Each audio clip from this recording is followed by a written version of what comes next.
Good morning guys, Teacher A here and welcome to Gurong Pinoy sa Amerika. So for today, ang lesson natin ay continuation ng operations sa decimals. So magfo-focus tayo ngayon sa division. So we have division of whole numbers and decimal numbers. So simulan na natin sa learning task number 1. So learning task number 1, ang direction is find the quotient and check. So, i-divide lang natin, and then i-check natin by doing the opposite operation, which is multiplication. So, paano nga ba mag-divide ng decimal at saka ng whole number? So, kapag ang decimal ay ang divisor, ang gagawin natin, ang first step bago ka mag-divide is i-move mo yung decimal point to the right. Kailangan gagawin mong whole number ang iyong divisor. So, i-move natin yung decimal point to the right. So, ito, mapupunta sa dulong kanan. And then, kung ano yung ginawa mo sa divisor, gagawin mo rin sa dividend. Since ang ating dividend ay whole number, so ang decimal point na nandito, nasa dulo, nag-move tayo ng one place to the right sa divisor, mag-move din tayo ng one place to the right sa ating dividend. And since wala nang ibang digit dito, space ang natira, lalagyan natin siya ng 0. There you go. So ngayon, ang dinidivide natin ay 2080 divided by 8. So, pwede na natin siya ngayong isolve. So, 2 divided by 8, hindi pwede. So, dun tayo sa dalawang first digits. 20 divided by 8 ay 2. So, yun ang first step. Divide. And then, after dividing, 2 times 8. So, magmumultiply tayo. 2 times 8 ay 16. And then, after multiplying, magsusubtract tayo. 20 minus 16 is 4. And then, after that, bring down. Bring down your next digit, which is 8. So, after mag-bring down, uulitin na naman natin yung process. Go back to division, multiplication, subtraction, and then bring down. Okay? So, 48. Divide by 8. That will give us 6. And then, multiply. 6 times 8 ay 48. So, 48 minus 48 is 0. Since may 0 pa tayo sa dulo, hindi na natin kailangan na divide naman ng 0, 0, 0, 0. Hindi na. So, kung ilan ang 0 na natira, shortcut, tuturo ako na kayo mag-shortcut. Kung ilan yung 0 na natira dito, na hindi pa natin na-divide, ilalagay lang natin sa taas. 0. May isang 0 na natira, lagay natin sa taas. Okay? Kung meron pang 3 zeros na natira rito, hindi natin uulitin to kasi puro 0 lang ang lalabas. Ilagay nyo na lang yung 3 zeros dito. Kung may 5, then lagyan nyo ng 5 zeros to. Okay? Ganun na shortcut. Now, ano yung sagot natin? 260. Now, tama ba ang 260? Sabi sa direction, i-check natin. Paano i-check? Opposite ng division is multiplication. So, 260, yung quotient natin, times yung original na divisor, which is 0.8. Tingnan natin kung ang lalabas ay ang original na dividend, which is 208. Okay? So, 8 times 0 is 0. 8 times 6 is 48. Carry 4. 8 times 2 is 16. Plus 4 is 20. Final answer? Not yet. Kasi sa factor natin, meron tayo 1 decimal place. So, ang gagawin, from right going to the left, magmumove din tayo ng 1 place. And then, lagay natin yung point. So, 208. Pareho ba? Ng original na dividend? Yes. Therefore, ang 260 ay correct. Okay? So, ganun lang kadali ang learning task number 1. Next, learning task number 2. So, instructions sa learning task number 2. Divide the following and check. So, same with learning task number 1. So, check natin yung given. 81 hundredths divided by 9 hundredths. So again, ang first step, i-check ang divisor. So, ang divisor natin, decimal, gawin nating whole number, ililipat ang decimal point all the way sa kanan. Kailangan nasa dulong kanan siya para maging whole number. So, ang bibilangin lang natin kung ilang decimal places. So, we have 1, 2. There you go. So, anong gagawin? Kung dalawa yon, ganun din ang gagawin natin sa ating dividend. Nag-move tayo ng dalawa rito, mag-move rin tayo ng dalawa sa ating dividend.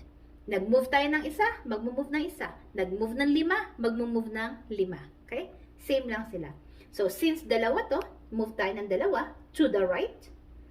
1, 2, point. So, ayun na ngayon yung point niya. Okay? So, after nating maayos yung ating decimal point, mag-divide na tayo.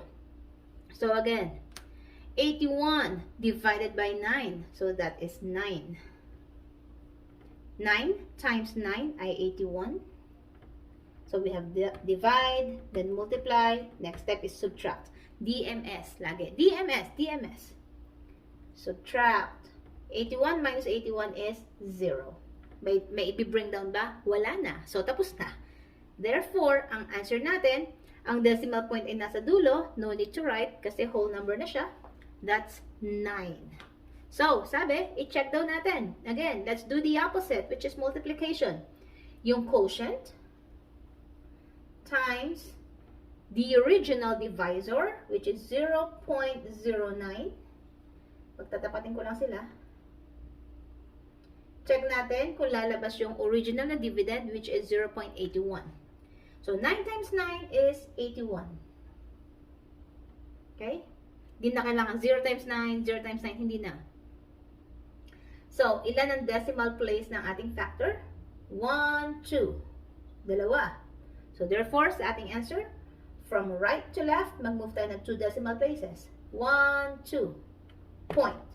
So, therefore, ang product ay 0.81, which is the same sa ating original na dividend, which means ang ating quotient na 9 is correct.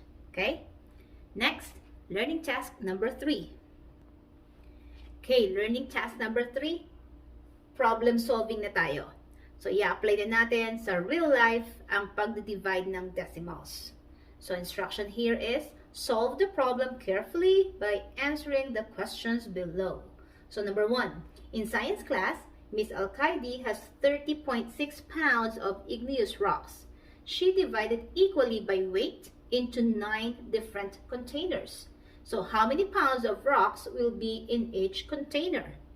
So, sabi sa problem, ang lahat-lahat, pinaka-total, meron siyang 30.6 pounds. And then, hahatiin niya yon sa siyam na lagayan equally. So, therefore, ang operation involved is division. I-divide natin sa siyam yung kabuuan na 30.6 para malaman natin kung gaano ba kabigat yung bawat container. Okay? So, we have 30.6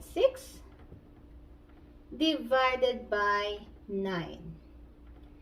So, since ang ating divisor ay whole number na, wala na tayong ililipat na decimal point. Okay? Magdi-divide na tayo agad. So, divide, multiply, subtract, bring down. Yan ang process. So, 30 divided by 9. Ilang 9 meron sa 30? 3. So, since 2 decimal place agad yung dinivide natin sa nag-iisa, yung answer natin, itatapat natin dun sa pangalawang number. Okay? So, 3. There. So, nakatapat siya sa 0. So, 3 times, multiply, 9 ay 27. So, after multiplying, subtract. 30 minus 27 is 3. And then, bring down the next number, which is 6. And then, repeat the process. Divide again. 36 divided by 9 is 4. And then, multiply. 4 by 9 is 36. And then, subtract.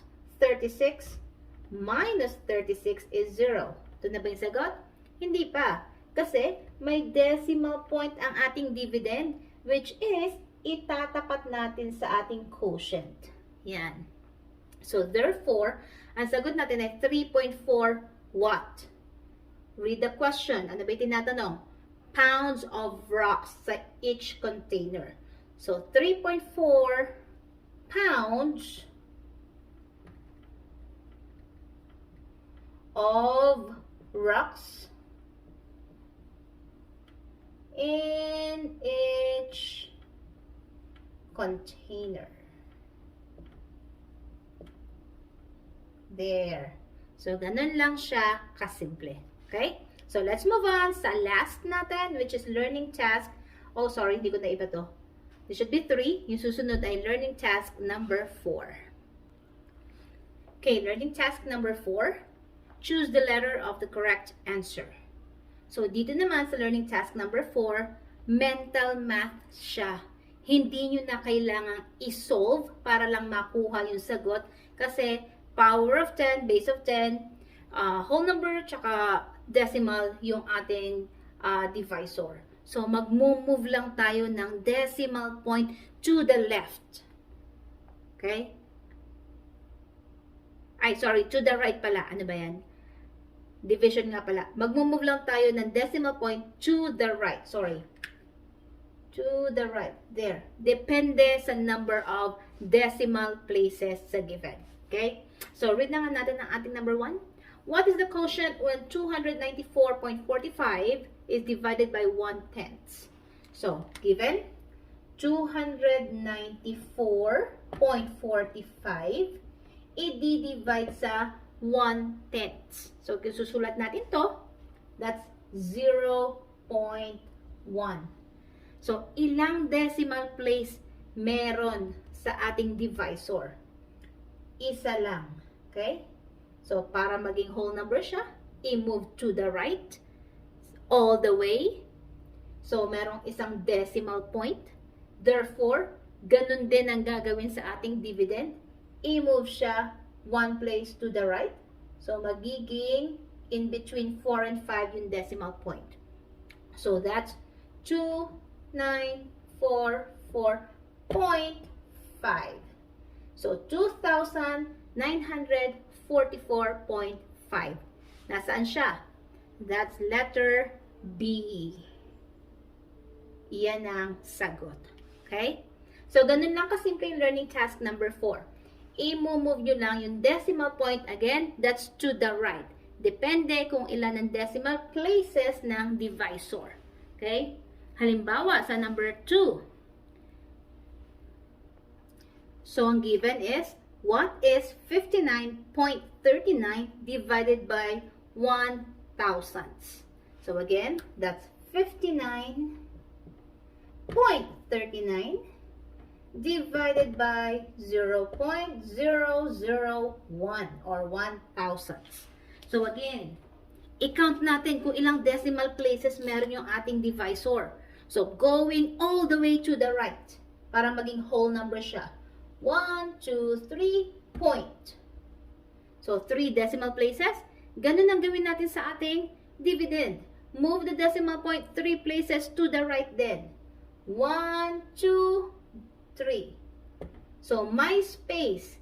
Since my space siya, lalagyan natin yun ng 0. So, i-rewrite natin yung answer natin. We have 5, 9, 3, 9, and then may 0. 1, 2, 3, comma. So, therefore, ang sagot ay 59,390, and that is letter B. There you go. So, kung nakatulong ang aking video sa inyong lesson, sa inyong module, kindly give me a like para share to ni YouTube sa iba. And again, please, if you are not a member of my community, please subscribe sa aking channel, Teacher A, Gurong Pinoy sa Amerika, para updated kayo sa mga latest videos natin. So, if ever na meron din kayong question, meron kayong module, at gusto nyong gawan ko ng video, na tutorial video, paki-PM nyo lang ako. Okay? So, FB page, still, Teacher A, Gurong Pinoy sa Amerika. So, that's it. See you on my next video. Paalam!